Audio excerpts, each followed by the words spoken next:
Hello, welcome back to the Cricket Nerds. Me and Benji today talking about Ashes Day 1. Don't know who's in the lead. Don't really know who's winning this. Because Day 1 was everything we'd hoped for as England fans. It was exciting. It was fun. There was drama. There was some facepalm moments. And in the end, England declare on 393 on what was an incredibly good batting track. Hoping to have a little bit of a pop at the Aussies in the last sort of 4 overs. No wickets in those last 4 overs. So who won, Bench? Who won Day 1 of this test match? Yeah, I mean, first of all, I'm going to start a petition to remove you from the Cricket Nerds for saying who's winning in the context of cricket, because absolutely not allowed to say that, are you? No, only joking. I think England have their noses in front, I would say. A very brave declaration from Stokes, I thought. Although, didn't surprise me. England scored at a real click today, over 5 and over, which was awesome. Didn't even give the chance for the seamers to come on with the second new ball. Again, just 78 overs in. Nah, fine, declare. And let's just let Broad and Robertson have a go at Warner and Khawaja. Sadly, no wickets went through. It was very odd that James Anderson didn't open the bowling. This was, I heard a stat on 5 Live, the first home test match that James Anderson has played not as an opening bowler since Edgbaston 2009. Wow. That's a nice niche stat for you. Andy Zaltzman, great man on 5 Live Sports Extra. Shout out to you for that stat. Credit where credit is due. But I think for me, Joe Root was the hero of the day. I think that innings just held everything together, and the shots that he was playing at the end were awesome. And then some real handy cameos from possibly the most unlucky man in Birmingham today in Harry Brook.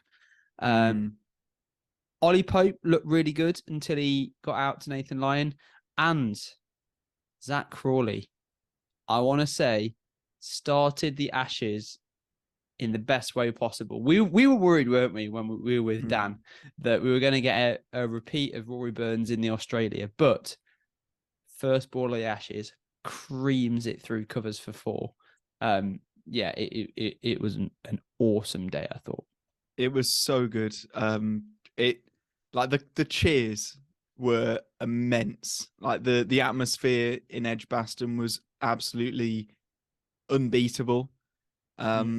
I was very impressed with Johnny Bairstow coming back from such a long hiatus and just picking up where he left off.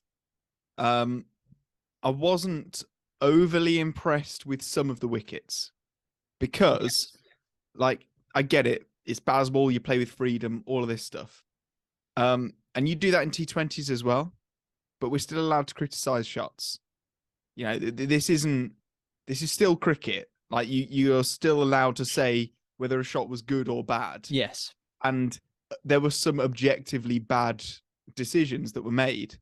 Ben Duckett's flash outside the off stump, that's a worrying sign for me because we've seen him go out like that before, flashing at them when they're going across his body. And we don't want that to be a continued theme.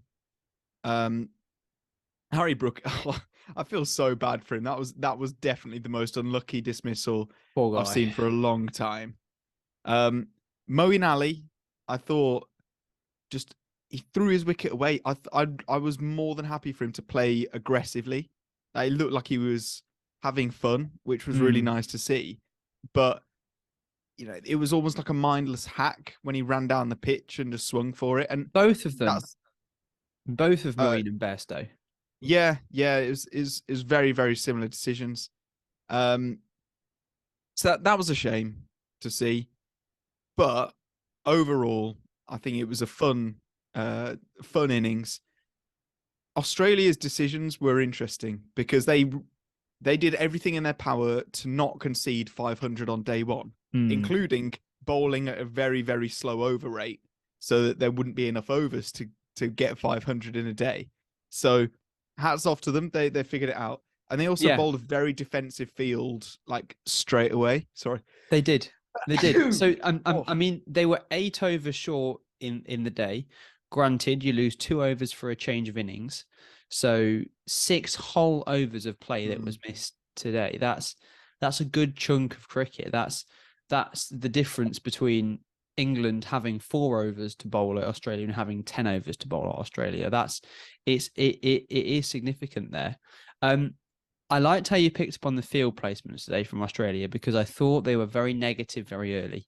I think had roles been reversed and David Warner had come out and hit James Anderson for 4, first ball of the Ashes, I don't think you'd have seen 2 sweepers and a deep backward fine leg out until 10, 15 overs if they were going at 4, 5 and over. I think Australia very quickly took their catchers out of position and just slowed the game down, really. And like there were good shots that could have been stopped in the ring that were going out for 1s and 2s, and it meant that England scored a bit too easily. And it seemed to me like Australia's game plan today was, we're going to bore you to death. We're going to set a negative field where you can't go the click that you want, and we're going to wait for you to make a mistake. And I think today it happened. I think Duckett's dismissal, as you've said, was very, very poor. That flash didn't need to happen. Stokes as well, a poor flash that he didn't need to do. Moeen and Bairstow, really poor choices. I think the only wickets where the bowler got the batter out today, I would say, was Bolland getting Crawley. That was a fantastic piece. That was a really good ball. Back of a length, jumped up, just brushes a glove. That's a great wicket. And Crawley had been playing fantastically up to that point. And Ollie Pope just trapped, going back a bit, trying to make himself some room. It was a good piece of bowling from Lyon because he fizzed it through a bit quicker. I have to say, maybe we're taking it away from Lyon a bit, because the 2 balls that got Moeen and Bairstow out, he did loop it up a little bit more, and he did take the bit of the pace off. And had he bowled his fizzing ball, they'd have probably creamed them straight back. And so a bit of skill there from Lyon. Yeah, and I got to say, like, he is a very, very good bowler. There was some chants going around saying you're a bad Moeen Ali. not in those words. That's not verbatim. But it was, he did bowl very well, and you can tell he's kind of learned from the few test matches in Asia where they're bowling around the wicket a lot. It does make a very tricky angle. Like, you're bowling almost so it's straightening out, because he was getting some relatively decent turn every now and then. And it, it took wickets. Like Harry Brooks' wicket, he got turn and bounce. You got to hand it to him, and then it bounced off a thigh guard and hit the stumps behind him. That was just poor guy. And so, yeah, Ollie Pope, there was turn there, and he turned quite sharply. So Nathan Lyon, he did all right, but it was quite fun to see, like, Scott Boland going for runs. Like that was really weird, seeing him not going for like 2 and over. He went over 6 and over. Yeah. That was quite fun. So overall, very fun day. Very excited to see tomorrow. David Warner's on strike, and I imagine Stuart Broad will be opening tomorrow morning. Yeah. So big chance of Jerusalem echoing ground Edgbaston again. I think it's just gonna be a lot of fun. So thank you so much for watching. Leave a like, or Steve Smith will bat for 2 days, which nobody wants to see. So if you're an Aussie, leave a like, and Steve Smith will bat for 2 days. Yeah, and if you're anybody else, leave a like, and Steve Smith won't bat for 2 days. Either way, leave a like. Thank you so much for watching. Don't forget to like and subscribe. We're going to cover a lot of Ashes content, so stick around. Watch our previous videos, watch our previews, see where we've gone wrong. You can also follow our social medias. We're relatively active on them, especially Twitter. So they're all in the link tree down below. You can also have the audio versions of these if you're in the car or whatever and you want a little rundown on your way to watch the match. And if I So remember to put it on. if Benji remembers to put it on Spotify. But either way, yeah, we'll see you next time. Bye.